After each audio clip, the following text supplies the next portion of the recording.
gotta be the only one. You got to be the one. Hey, gotta stay away. You gotta stop to see the world. You got to be alert. Ready? Let's go! Shadow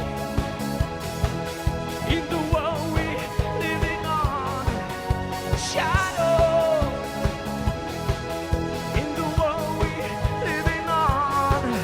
Shadows, shadows, we're alone in the world we are.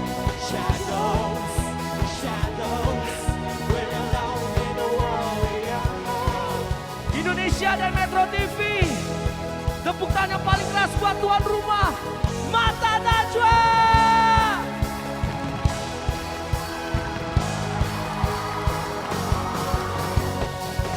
Kita bukanlah mereka yang diam tanpa berbuat apa-apa. Kita bukanlah mereka yang menjadi pesimis dan apatis. Tangan kita yang mengarahkan kemana bangsa ini akan dibawa. Karena kita adalah penentu kemana bangsa ini kan melaju.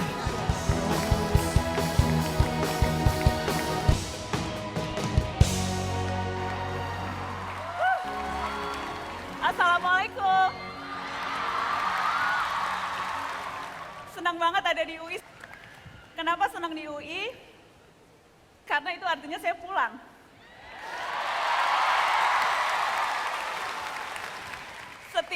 Setiap sudut dari kampus ini tuh membawa kenangan. Saking nervousnya tadi malam saya bongkar lemari, saya berusaha nyari masih ada nggak ya jaket kuning. Dan nemu masih ada jaket kuningnya, percaya nggak? Masih ada kan itu, sampai saya bawa ke sini loh jaket kuningnya.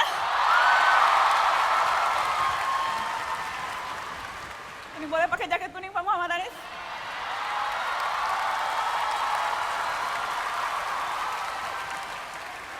Kembali jadi anak UI, tempat saya belajar apa yang saya lakukan selama 15 tahun menjadi wartawan karena tempat ini.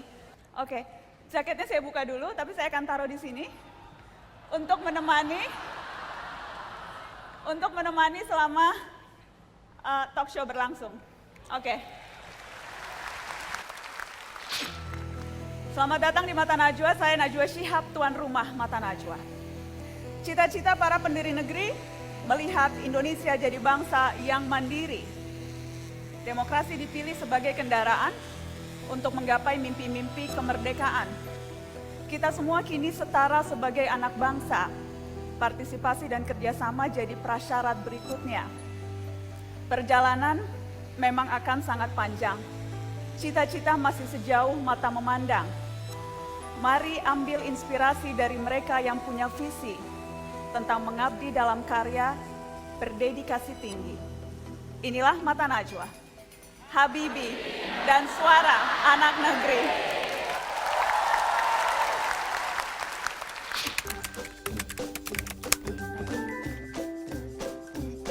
Indonesia, Prestasi, kerja keras, Cerdas! sejahtera, turun tangan, persatuan, Bangga! Peduli! Ekspresi, Demokrasi! bersih, proklamasi, Pangan! makmur, mandiri, Cinta! Damai! Galak!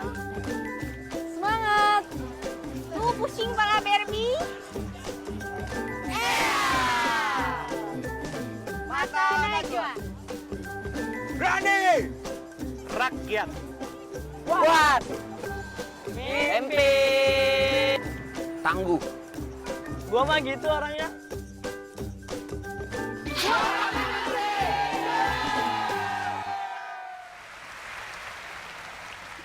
Dan kita sambut untuk bergabung di atas panggung Menteri Sosial Hovifah Indar Parawansa dan Wakil Ketua DPR Fahri Hamzah.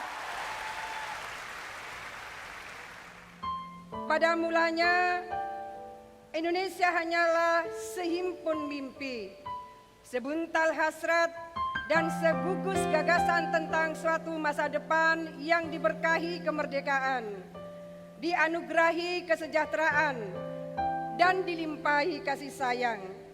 Dari sebuah utopia, Indonesia akhirnya menjelma. Saya mengajak segenap anak negeriku yang tercinta, jika engkau ingin berkiprah di dunia pendidikan, jadilah seperti Ki Hajar Dewantara yang sepanjang hidupnya mengabdikan diri untuk mendidik dan mencerdaskan kehidupan bangsa.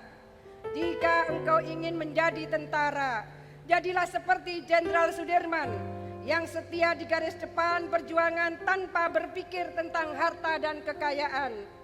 Jika engkau ingin menjadi polisi, jadilah seperti Kapolri Hugeng yang seinci pun tak pernah goyah menegakkan dan mentaati hukum. Jika engkau ingin menjadi pembela pluralisme dan multikulturalisme, jadilah seperti Gus Dur, tidak pernah putus sampai ajal menjemput. Jika engkau ingin menjadi pembela hak asasi manusia, jadilah seperti Munir yang hingga detik penghabisan tak pernah surut memperjuangkan keadilan. Saat ini kita tahu ada sosok anak negeri yang tak kenal lelah mengabdikan seluruh jiwa dan raganya untuk Indonesia. Beliau adalah Profesor Baharudin Yusuf Habibie.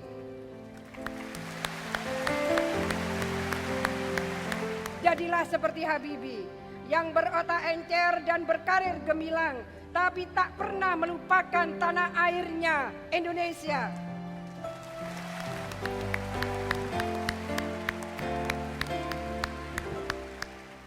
Bulan Mei 1998 Presiden Soeharto mengundurkan diri dan saya menjadi salah seorang eksponen Angkatan 98 yang berjuang menentang pemerintahan Orde Baru yang zalim. Kita tahu apa sih otoritarianisme itu? Otoritarianisme adalah kekuasaan negara yang tidak terbatas. Dan kekuasaan yang tidak terbatas itu diberikan kepada seorang presiden. Sehingga presiden adalah negara, seperti semboyan orang-orang kuno yang mengatakan negara adalah aku. Reformasi menuntut supaya kekuasaan mutlak presiden itu dirampas dan diberikan kepada rakyat. Dan itu dilakukan oleh bangsa Indonesia secara aman dan damai, melakukan amandemen terhadap konstitusi kita selama 4 kali. Dan dalam 4 kali amandemen itulah kekuasaan yang absolut pada negara dan kekuasaan yang mutlak pada presiden dirampas pelan-pelan dan diberikan kepada rakyat. Inilah zaman setelah 17 tahun reformasi, di mana kebebasan itu menjadi milik kita semua. Sehingga semua orang boleh memiliki mimpinya, setiap orang boleh melaksanakan apa yang menjadi mimpinya. Dulu anak-anak orang biasa tidak pernah punya mimpi menjadi Presiden Republik Indonesia. Hari ini bangsa kita memberitahukan kepada dunia bahwa orang biasa bisa menjadi Presiden Republik Indonesia.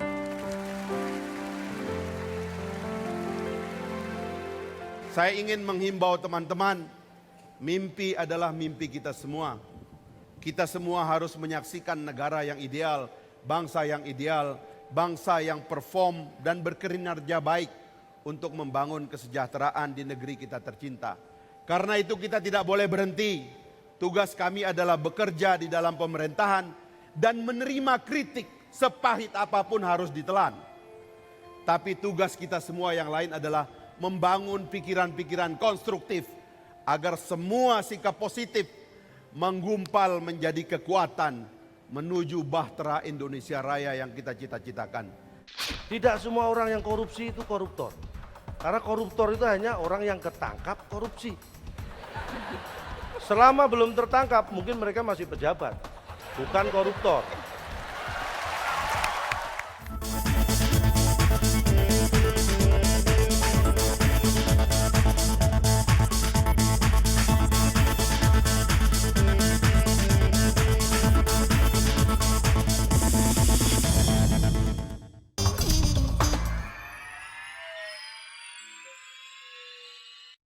dipersembahkan oleh Kopiko 78 Degrees, Advan Barga, didukung oleh Wow! Kopiko 78 Degrees Yeah. Perfect coffee extraction at 78 degrees Celsius. and caramelized milk. Full of taste. Best Latte ever. Kopiko 78 Degrees. prosesor octa-core untuk kerja cepat dan multi.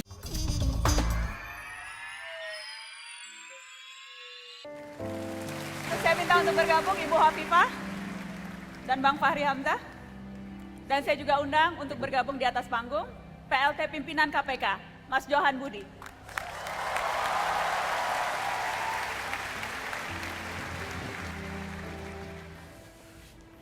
Tadi kita mendengarkan orasi Bu Hafifah, kita mendengarkan apa yang disampaikan oleh Bang Fahri. Satu hal yang mengemuka adalah jangan takut untuk bermimpi. Jadi saya ingin tahu, saya mau ke Mas Johan dulu. Alumnus Fakultas Teknik UI,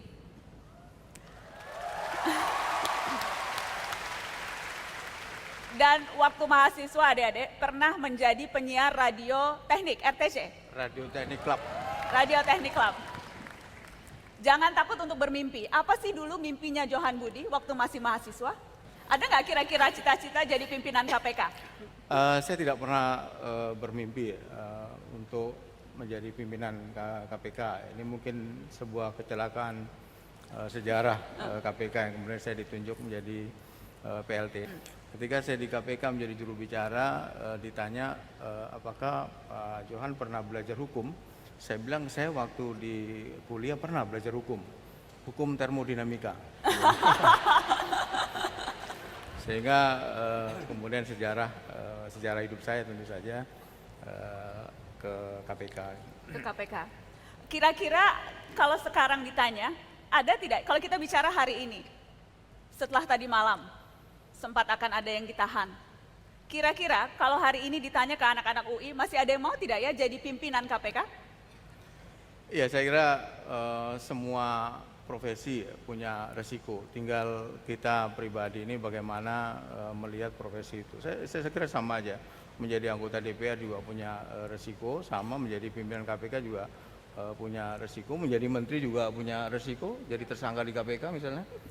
Jadi semua punya Ini bukan resiko. ancaman kan? Enggak bukan. Oke. Maksud saya semua itu punya resiko, termasuk menjadi pimpinan KPK bisa jadi tersangka oleh pihak kepolisian misalnya. Karena hidup yang tidak diperjuangkan tidak akan bisa mendapatkan apa-apa. Betul.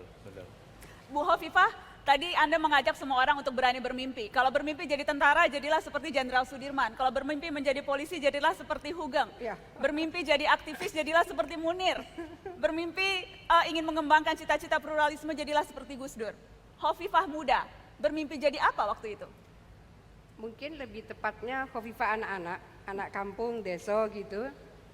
Saya hidup di kampung yang sangat religius dan pada saat itu saya punya mimpi kepingin masuk Ka'bah, simpel sekali. Kepingin masuk Ka'bah? Kepingin masuk Ka'bah, lalu saya tanya sama guru saya tanya sama kakak saya, bagaimana caranya saya bisa masuk Ka'bah? Oh, yang bisa masuk Ka'bah hanya pejabat. Wah, saya berdoa, ya Allah mudah-mudahan suatu saat saya jadi pejabat dan bisa masuk Ka'bah. Oh, dan sekarang sudah jadi pejabat. Itu. Tapi sekarang sudah jadi pejabat, belum. sudah Jadi masuk Ka'bah belum? Zaman Gus Dur saya belum kesampaian. Belum kesampaian masuk Ka'bah. Mudah-mudahan Allah memberikan kesempatan saya. Sesuatu yang sangat simpel bagi seorang anak kampung ya, usia mungkin 9-10 tahun pada saat itu. Hanya satu, ingin masuk Ka'bah. Sudah dapat pejabatnya, tinggal yang belakangnya. Insya Allah kita doakan. Kasih tepuk tangan dong Bu Hovifah. Terima kasih. Bang Fahri, mimpi Anda dulu jadi anggota DPR yang akan segera bikin gedung baru? Tapi mimpi orang kampung seperti tadi Bu Hovifah itu mimpi melihat orang-orang terkenal ya. Dan Pak Habibie sebetulnya di kampung saya itu bukan yang paling terkenal. Karena itu saya tidak bercita-cita pengen jadi Pak Habibie begitu. Apalagi pendidikan orang kampung kan susah. Tapi yang paling terkenal itu Rhoma Irama. Rhoma Irama? Ya. Jadi ada mimpi waktu itu pengen nyanyi penyanyi dangdut. Jadi itu mimpi Anda sesungguhnya penyanyi dangdut. Menjadi penyanyi dangdut? Pernah. Tapi mimpi saya berubah-ubah sesuai Tapi saya tertarik keadaan. mengeksplor yang penyanyi dangdut itu. Sekarang penyanyi juga sih, vokalis parlemen. Kadang lagunya dangdut, kadang lagunya agak sumbang sedikit. Rupanya yang penting vokal katanya gitu. Yang penting vokal. Jadi, lagunya apa ya nanti gampang lah begitu. Tapi yang jelas teman-teman adik-adik, kalau kita bicara soal situasi negeri, yang paling seru itu kalau kita bicara survei. Dan ada berbagai survei, ada yang valid, ada yang setengah valid, tapi yang jelas ada yang selalu menarik kalau surveinya disampaikan oleh orang yang satu ini. Kita sambut Liz Hartono atau yang akrab disapa Cak Lontong.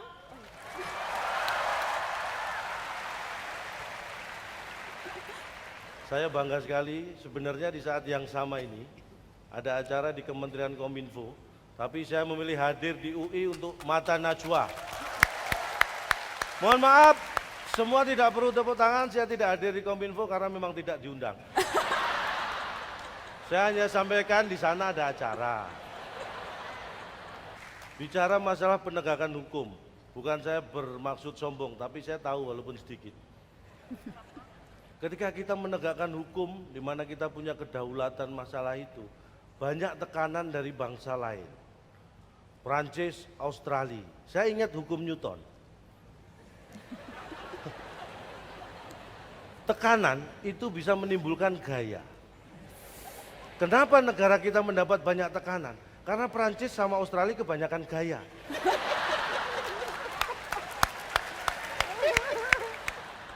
Tapi yang jelas saya bangga dengan Indonesia. Makanya kemanapun, ke luar negeri, saya nggak pernah pakai bahasa lain. Saya selalu pakai bahasa Indonesia.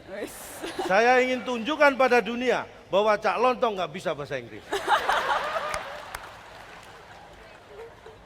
Tapi kita punya masalah berat selain penegakan hukum ya. Kita masih banyak kemiskinan. Sudah ada kartu Indonesia Sehat, kartu Indonesia Pintar. Dan saya bersyukur sejak ada kartu Indonesia Pintar, anak saya yang paling kecil sudah pintar main kartu.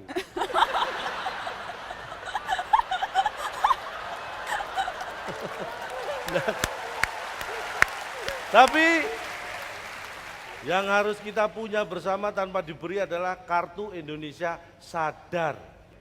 Mungkin masih banyak koruptor. Kenapa masih banyak orang korupsi? Bedanya apa? Korupsi, koruptor. Kalau Anda menganggap koruptor adalah orang yang korupsi, itu salah. Tidak semua orang yang korupsi itu koruptor.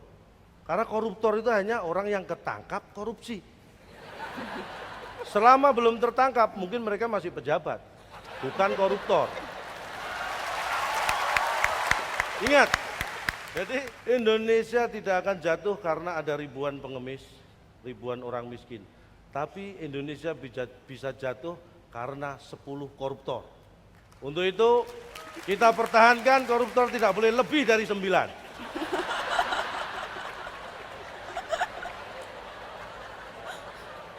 Dan bicara masalah anak negeri, ditanya tadi mimpi, cita-cita, saya pengen jadi Habibie. Dan sejak SMP saya sadar bahwa cita-cita salah. Benar, saya sadari cita-cita saya salah kalau ingin seperti Habibie ketika SMP. Karena ketika SMP, mohon maaf, tinggi badan saya sudah lebih tinggi dari Pak Habibie. Jadi saya nggak bisa seperti Pak Habibie. Tapi semangatnya, jangan kapok menjadi Indonesia dan banggalah menjadi warga negara Indonesia. Realitas itu bukan hanya selebar kaca di hadapan. Sebab yang pintar itu, katanya, adalah hanya ponselmu, smartphone, but dumb people.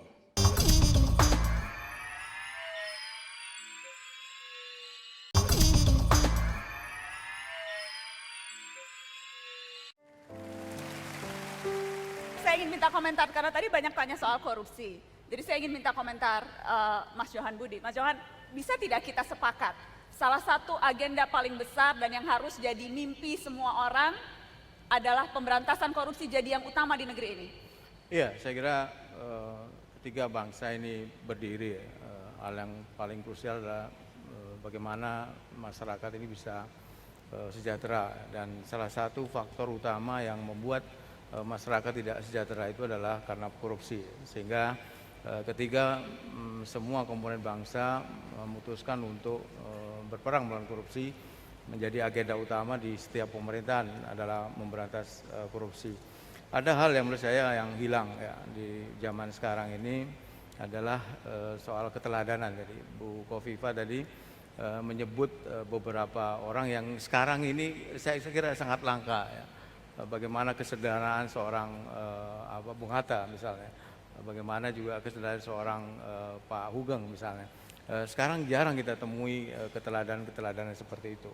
Itulah faktor yang juga menjadi penyebab kenapa korupsi itu begitu sampai hari ini ya, saya kira masih belum bisa diberantas secara tuntas. Yang kedua yang saya lihat adalah soal kepemimpinan ya. Tidak semua pemimpin itu menjadi pimpinan gitu ya.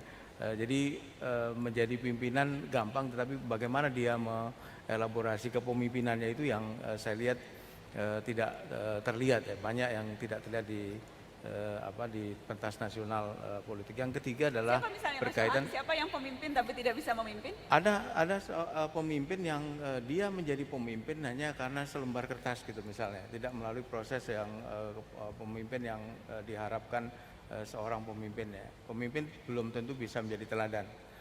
Seorang yang memberi teladan itu juga belum tentu seorang pemimpin ya.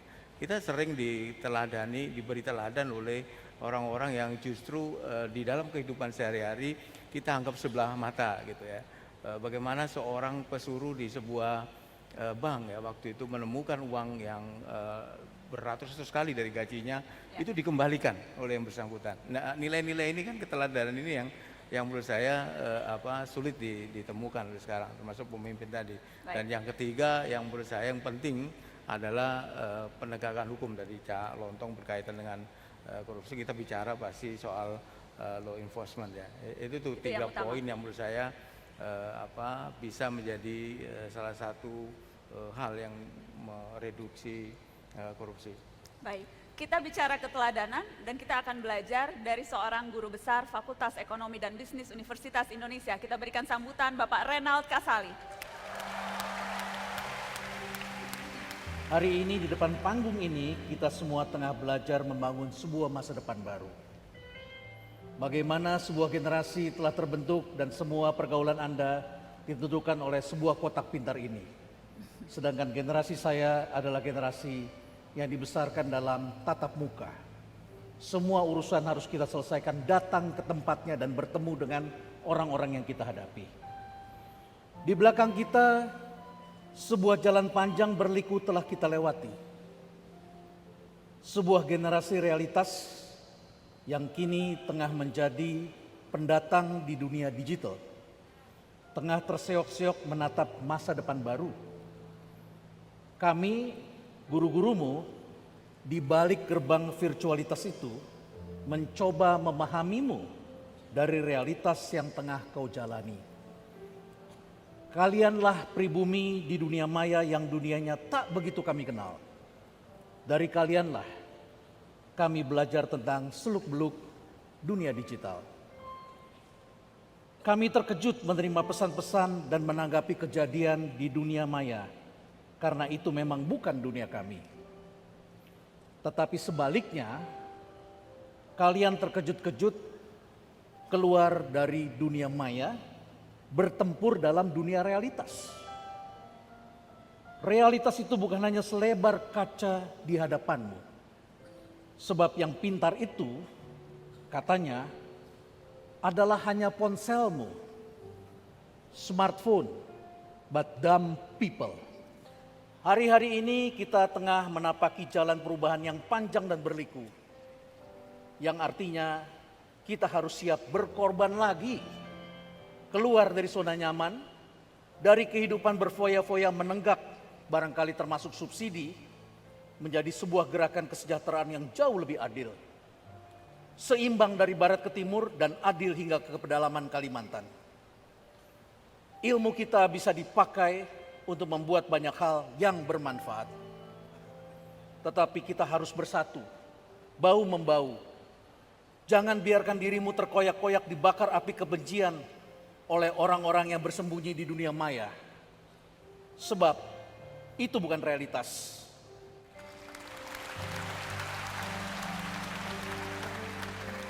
Terima kasih Pak Renald. Realitas itu bukan hanya selebar kaca di hadapanmu, yang itu pintar. Jadi kita bukan pintar, kita kalah pintar oleh realitas di depan kaca. Ada yang mengatakan alat main seperti Lego itu dapat memicu kecerdasan dan kreativitas anak-anak. Tapi belakangan ditemukan ternyata yang pintar itu adalah pembuatnya. Kita yang memainkan? Karena mereka sekaligus mendesain, berpikir, sedangkan kita membuat hanya berdasarkan manual. Sementara ponsel inilah yang pintar. Kita bisa menjadi bodoh karena kita tidak punya keberanian bertatap muka dan mencari kebenaran yang sebenarnya.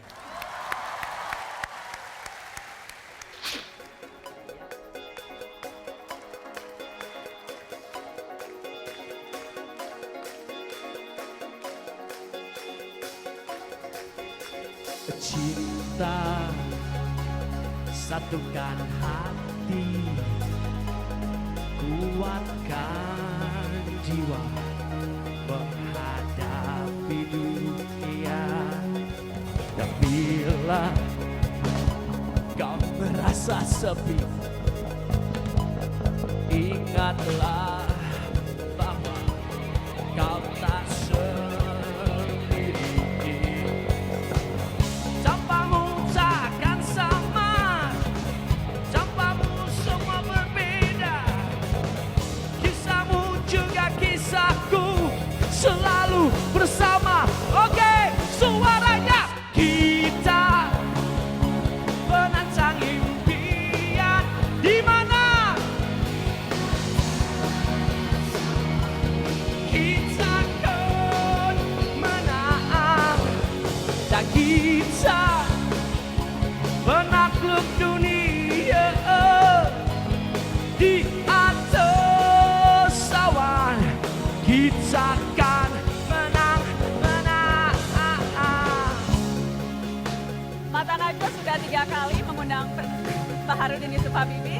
Separuh jiwaku pergi, Habibie hari ini belajar dari Habibie. Itu 3 episode Mata Najwa bersama B.J. Habibie. Tidak pernah habis menebar inspirasi, karenanya hari ini sekali lagi di UI. Habibie dan suara anak negeri, kita sambut Presiden ketiga Republik Indonesia, Baharudin Yusuf Habibie.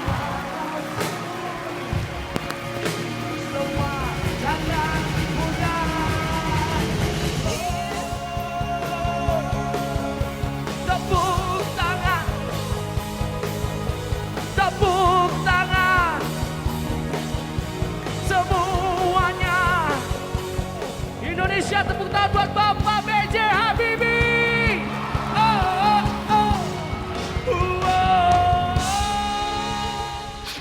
Tidak mau kalah dan tidak mau lelah. Selalu berada di ujung tombak, melaksanakan perubahan. Karena perubahan itulah yang hanya bisa memberikan kesejahteraan.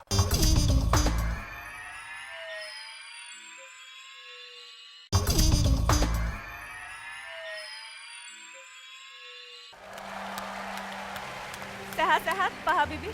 Ya, sehat-sehat. Alhamdulillah, silahkan Bapak. Dari awal tadi Pak Habibie, Ya. kita sudah dengarkan begitu banyak suara anak negeri.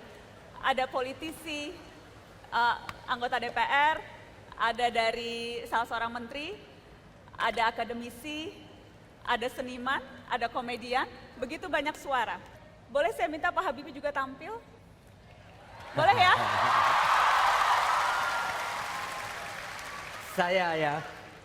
Saya akan membacakan suatu puisi yang itu untuk Anda semua.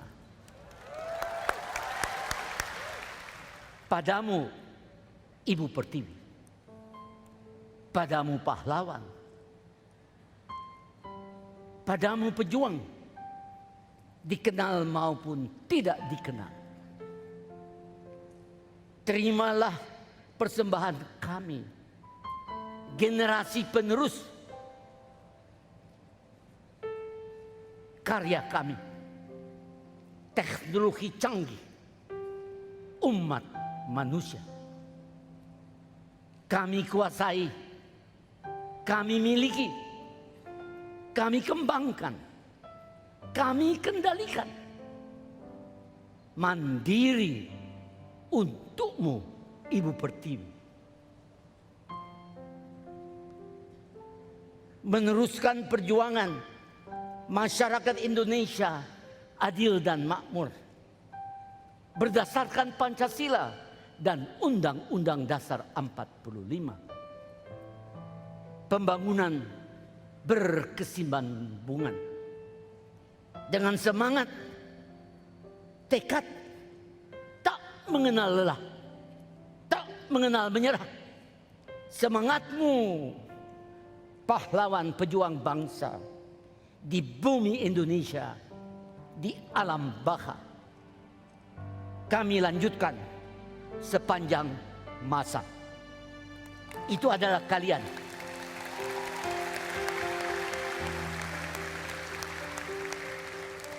Judulnya Generasi Penerus.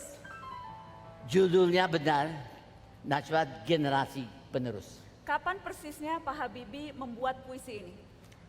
Saya membuat puisi ini 1 jam sebelum karya anak bangsa ini, N250, dimunculkan. Bahasa Inggris namanya roll out. Bahasa Indonesia dimunculkan. Persis dimunculkan pada Hari Pahlawan, tanggal 10 November 1994. Sejam sebelumnya di ruang kerja, dalam 5 menit saya susun kata-kata itu. Karena itu adalah persembahan untuk generasi penerus. Karena itu ada pernyataan bahwa generasi penerus yang tadi saya namakan anak dan cucu intelektual. Eyang-eyangmu, Pak Habibie ini sudah 79, tahun depan 80. Jadi saya generasi eyang-eyang Anda atau bapak Anda. Jadi wajar atas nama mereka semua, seperti tiap eyang dan tiap bapak, selalu mendoakan agar supaya keturunannya, anak dan cucunya, kehidupannya lebih baik, tentram dari dirinya. Dan N250 itu adalah karya anak bangsa 100% yang paling canggih pada waktu itu. Pak Habibie, tapi bukan hanya itu. Kita ingat tahun 90-an, bukan hanya pesawat yang waktu itu dihasilkan industri strategis. Kita akan lihat kumpulan apa yang negeri ini, bangsa ini sudah bisa lakukan pada tahun itu. Tahun 1995. Kita lihat sama-sama.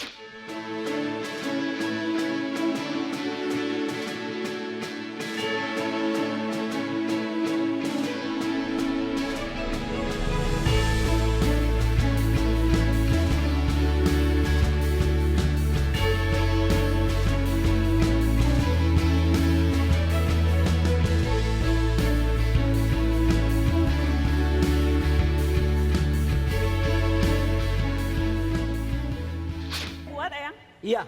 Ini semua kita yang buat. Semua 20 kita tahun buat, yang lalu kita 100%. yang buat.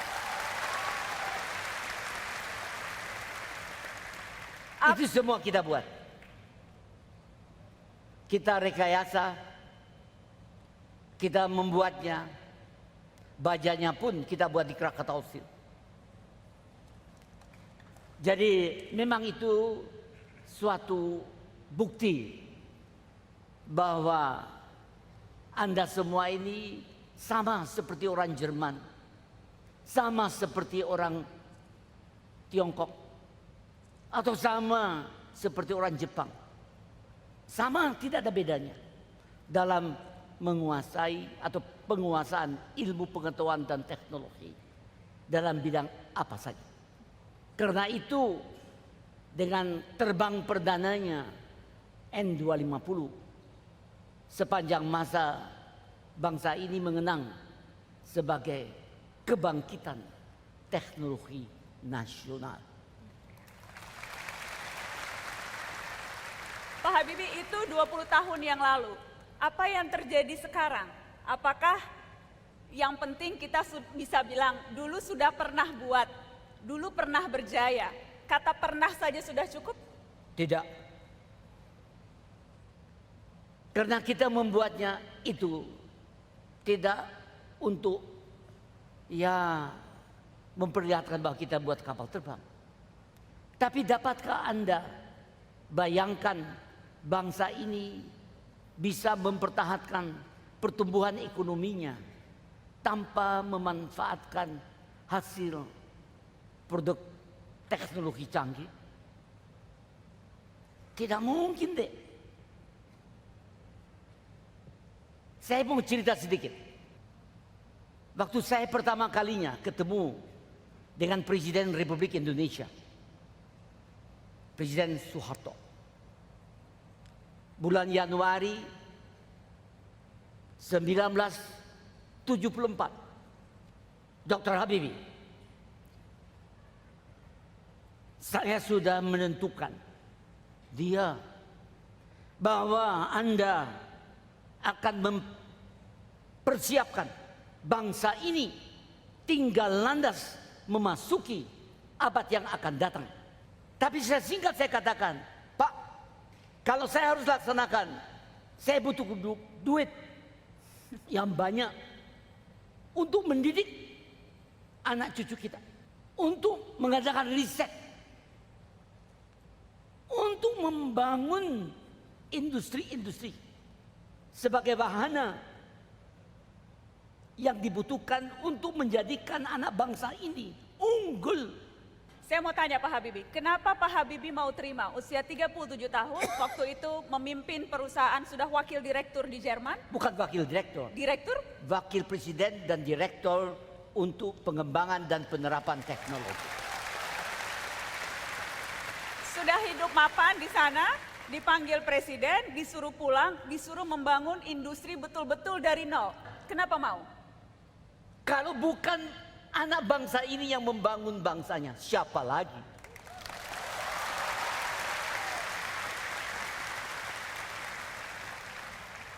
Siapa lagi? Saya dan Najwa dan siapa saja di sini. Anda jikalau di belakangnya tidak ada jiwa juang dari keluarga-keluarga bangsamu sendiri. Kita tidak bisa mengkhianati. Harapan mereka satu adalah pada SDM. Tadi saya ikuti sajak-sajak, jiwanya sama. Seperti apa jiwanya, Eyang? Jiwanya tidak mau kalah dan tidak mau lelah. Selalu berada di ujung tombak, melaksanakan perubahan. Karena perubahan itulah yang hanya bisa memberikan kesejahteraan. Tapi mengandung risiko. Risiko itu harus diperhitungkan. Berhenti rebutan kekuasaan, berhenti rebutan kepentingan. Jangan sampai nasibnya seperti PSSI.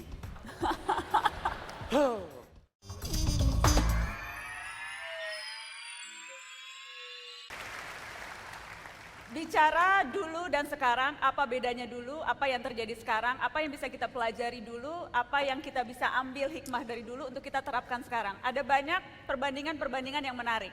Dan siapa lagi yang cocok untuk menceritakan berbagai perbandingan itu ya? Dibanding seorang seniman, kita berikan sambutan Butet Kertarejasa.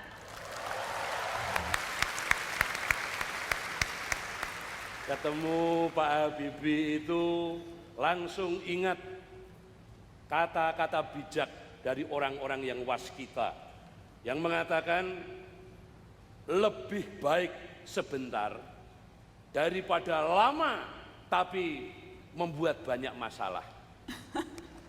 Kita tahu Pak Habibie ini jadi presiden bentar saja, cuma beberapa bulan, tapi ini luar biasanya, tidak banyak masalah yang ditinggalkan. Pak Jokowi sekarang juga baru beberapa bulan. Ya moga-moga saja tidak turun di tengah jalan. Jadi Pak Habibie itu meski hanya beberapa bulan tapi berhasil menstabilkan uang Indonesia. Kita tahu kebijakan ekonomi Pak Habibie yang dikenal Habibienomics itu bisa menurunkan rupiah sampai 12.000 rupiah. Jadi bandingkan dengan saat ini, sekarang ini nilai tukar rupiah terus melorot. Semua pada melorot.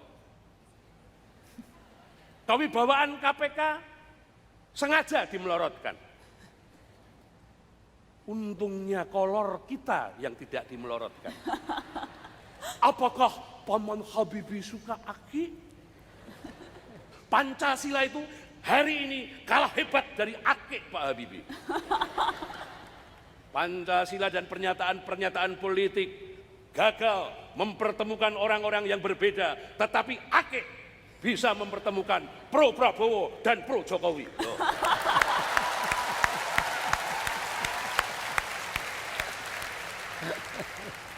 Ya sekarang ini memang terjadi kesenjangan antara yang tua dan yang muda. Para orang tua yang jadi pemimpin sibuk rebutan jabatan sampai-sampai memilih Kapolri saja ribet, Pak.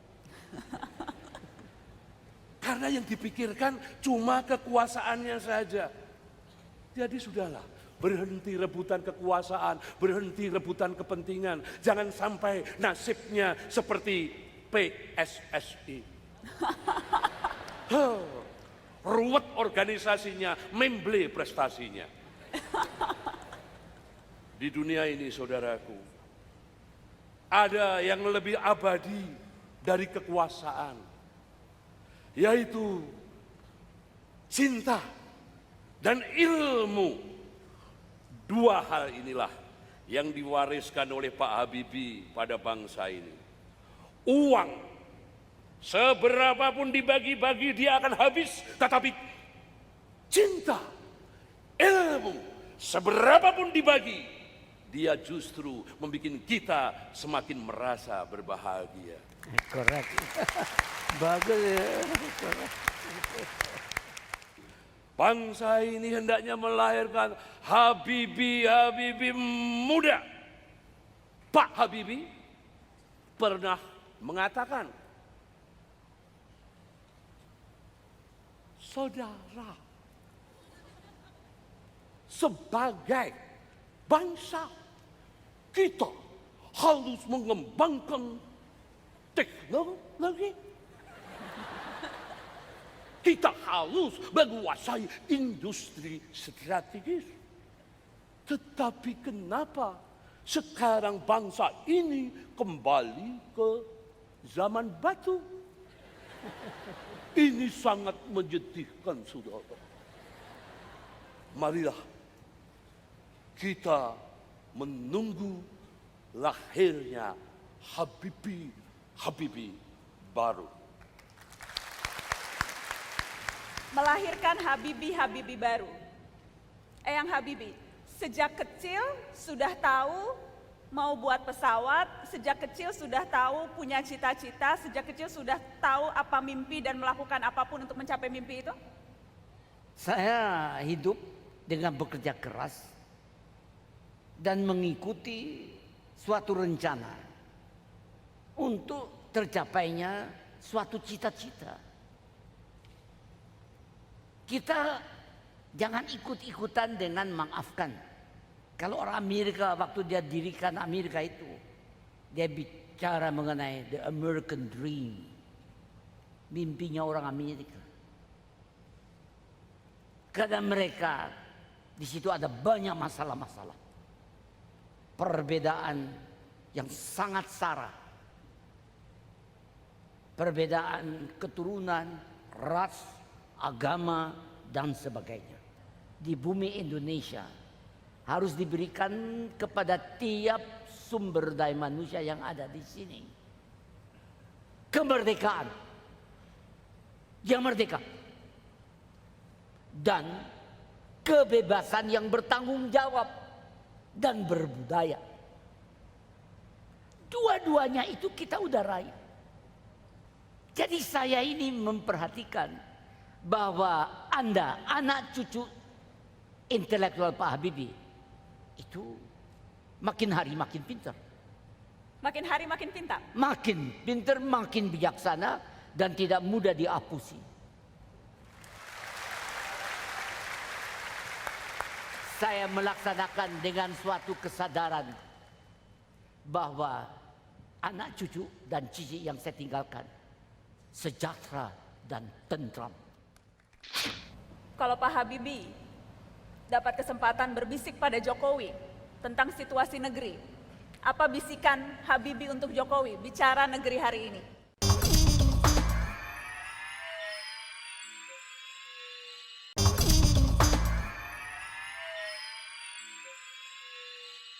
Pak Habibie, ada lagi yang ingin menyampaikan surat untuk Eyang Habibie. Ya. Yang akan menyampaikan ini dua orang yang belajar khusus tentang Habibie dan Ainun. Mereka perlu belajar khusus karena mereka sempat menjadi Habibie dan Ainun. Kita sambut Reza Rahadian dan Bunga Citra Lestari.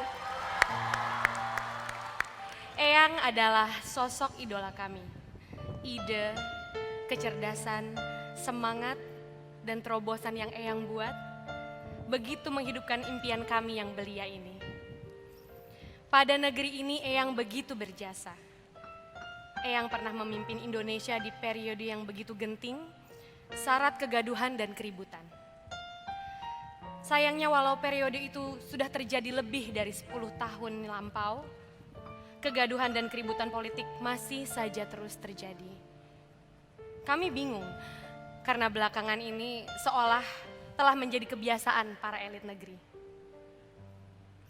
Ada saja masalah baru yang muncul. Dan setiap kemunculan masalah itu nyaris selalu diikuti oleh polemik yang berisik, debat kusir, hingga keributan yang kerap kali tak elok disaksikan oleh publik. Dan yang memalukan lagi, seringkali mereka berseteru bukan untuk kepentingan kita, rakyat jelata, tapi demi keuntungan mereka atau pihaknya. Maafkan cucumu ini, Eyang. Maafkan cucumu yang hingga hari ini masih saja terus merepotkan dengan bermacam pertanyaan dan keluhan. Semestinya saat ini, Eyang bisa menjalani hari demi hari dengan tenang. Menikmati semua hasil jerih payah dan kerja keras yang sudah Eyang lakukan selama puluhan tahun. Tapi tentu bukan tabiat Eyang yang suntuk dengan diri sendiri. Karena sejak remaja, Eyang sudah sibuk memikirkan beragam persoalan besar, menyentuhi apa yang dianggap sebagai kebutuhan orang banyak.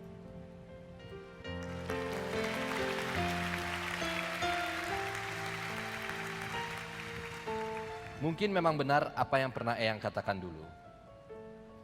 Ketika kondisi dan keadaan seperti tidak berpihak pada kita, maka tidak ada jalan alternatif selain berdiri dan berusaha dengan kekuatan sendiri.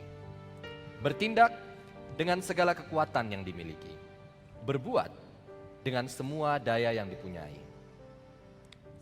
Sebab rute perjalanan yang penuh kerikil dan mendaki memang bukan untuk dikeluhkan, tapi untuk dijalani sambil terus menempa diri. Kami juga harus terus belajar menumbuhkan impian yang bisa mengatasi segala kecemasan dan melampaui semua ketakutan di masa yang akan datang. Karena berangkat dari impian itulah, kami punya panduan untuk lebih fokus dan bekerja keras membangun tanah air yang kami cita-citakan. Indonesia, kita tercinta. Doakan kami, Eyang.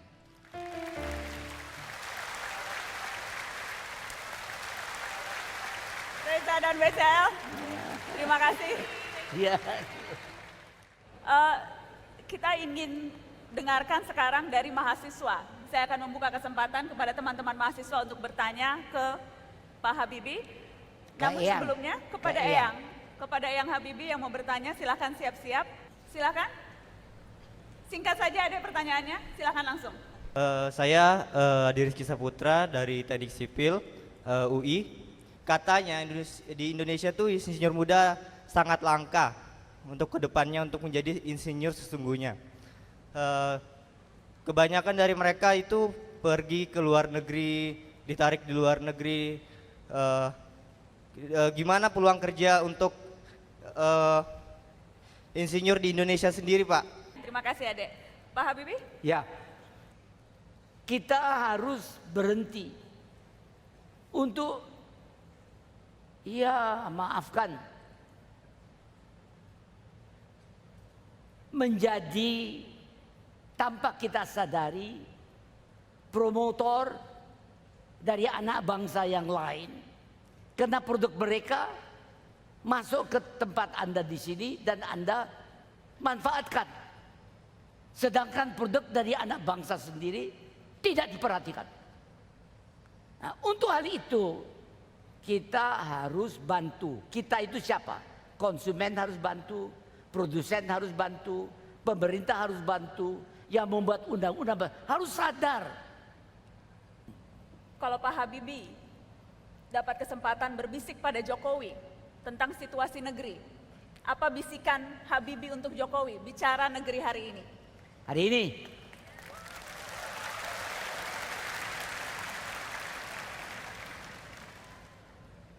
konsentrasi pada penyediaan lapangan kerja untuk anak bangsa ini. Jadi sebelum Bu Ainun ada pacar yang lain, Pak Habibie? Ada banyak pacar.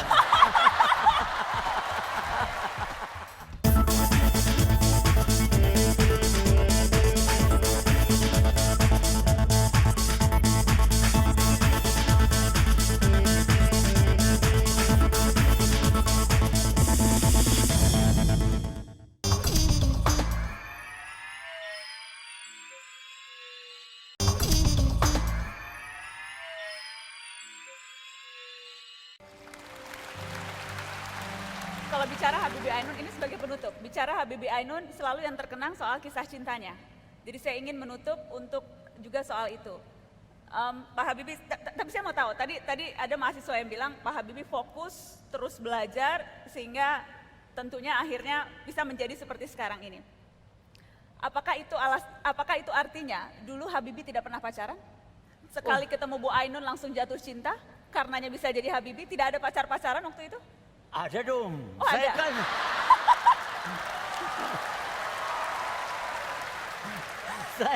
saya kan pria normal. Ya, tapi saya fokus. Saya fokus pada pekerjaan. Kalau memang ada yang cantik yang it's okay. Kita senyum. Ya, fokus juga di situ. Jadi sebelum Bu Ainun ada pacar yang lain, Pak Habibie? Ada banyak pacar.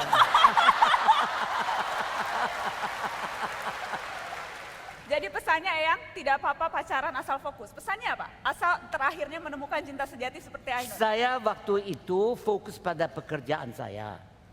Kuliah, lulusnya sebaik mungkin. Waktu saya konsentrasi fokus ada saingan untuk mendapat perhatian dari cewek. Yang itu semua, ya saya fokus. Ya saya nggak mau kalah dong, menang. Ya bagaimana, normal toh. Tapi apakah saya itu nikah dengan dia? That is not the question. Jadi saudara-saudara, saya mau sampaikan bahwa cinta adalah kuncinya dari segala-galanya. Cinta pada sesama manusianya. Cinta pada karya sesama manusianya. Cinta pada lingkungannya.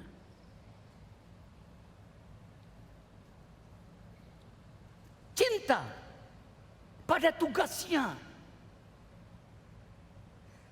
Dan pada kedudukannya kepada semua yang dia sedang laksanakan. Cinta pada itu. Yang diintegrasi oleh cinta kepada Tuhan yang Maha Esa. Itu cinta. Bapak Ibu teman-teman, seperti tadi di awal saya katakan sesungguhnya ini adalah kali keempat Pak B.J. Habibie berada di Mata Najwa. Separuh Jiwaku Pergi itu episode perdana dengan Pak Habibie. Ketika itu bercerita tentang Ibu Ainun. Kemudian Habibie hari ini di tengah situasi politik yang ketika itu begitu seru, zaman pemilu, Pak Habibie kembali hadir. Kemudian belajar dari Habibie, waktu itu kita ke Makassar bersama dengan Pak Habibie. Dan hari ini spesial di UI, Habibie dan Inspirasi Anak Negeri. Perjalanan Mata Najwa Pak Habibie selama 5 tahun, termasuk di dalamnya ada berbagai kenangan dengan Pak Habibie. Kami bukukan, Pak. Ya. Judulnya Mata Najwa Mantra Layar Kaca. Izinkan saya di sini, di ruangan ini, di UI, tempat saya belajar begitu banyak hal, untuk meluncurkan buku itu, Pak Habibie. Ya. Meluncurkan buku Mata Najwa di depan ribuan mahasiswa yang ada, pemirsa utama Mata Najwa.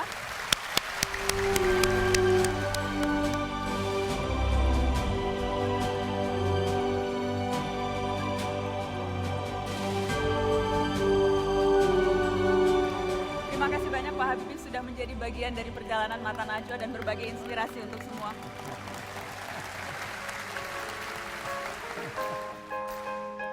Proklamasi harusnya tak berhenti sekedar deklarasi sebab merdeka mestinya bukan alat propaganda. Indonesia adalah kata kerja, mimpi-mimpi yang harus digubah menjadi nyata. Tugas demi tugas sudah menunggu di depan mata. Kita semua yang harus menuntaskannya. Tak ada tempat untuk pesimisme, masa depan harus dijemput dengan antusiasme. Kita adalah anak panah yang harus meluncur, sangat banyak sawah ladang yang mesti dicangkul. Tanah air adalah petak-petak yang harus diolah, tanah air adalah lautan yang harus dibelah. Keberanian menjadi panglima, keseriusan sebagai bendera dan optimisme menjelma sepucuk doa. Semua harus kita yang mengerjakan. Tak ada gunanya mengharap uluran tangan. Karena nasionalisme bukan slogan mati, tapi pengorbanan kolektif membela visi. Aku ingin mendengar suara Indonesia. Aku ingin mendengar teriakannya. Tepuk tangan juga untuk Mata Najwa. Tepuk tangan untuk Bapak Habibie. Oke, siap ya? Siap semua? Kalau kompak angkat tangannya. Kalau kompak goyang tangannya. Goyang, goyang.